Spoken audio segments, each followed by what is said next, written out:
mining empire awaits. You will see your total balance here.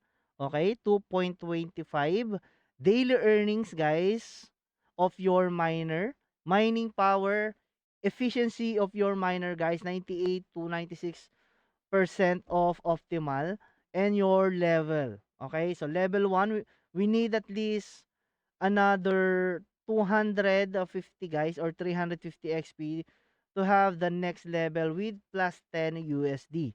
You can also see your referral link here with 10% commission, guys.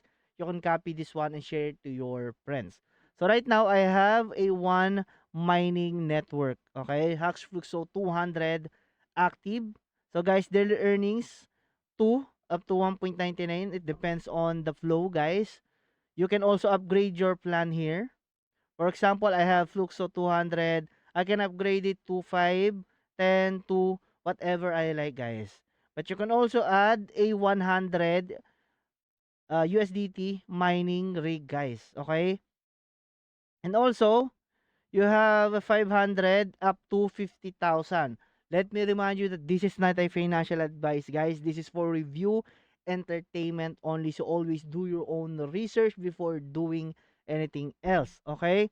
You also have an achievement here. So level up by earning XP through daily activities purchase. And achievement, each level unlocks exclusive rewards and bonuses. So achievement and progress. Right now, my rank is Novice Miner. Total bonus earn is 5 USDT. And how to earn XP, complete this action to level up. First, daily login plus 25 XP, guys. Second is to buy the miners plus 50 XP. And achievement plus 100 to 2,000 XP depending on your achievement, guys. So refer a friend plus 500 per friend. You can get your link here and your referral code. The transaction, guys, right now I have only plus 2.25 and it appears on my dashboard right here, guys. You can also contact the support if you have more question, guys. I have a question or you can ask anything about this Hashfluxo dashboard, guys.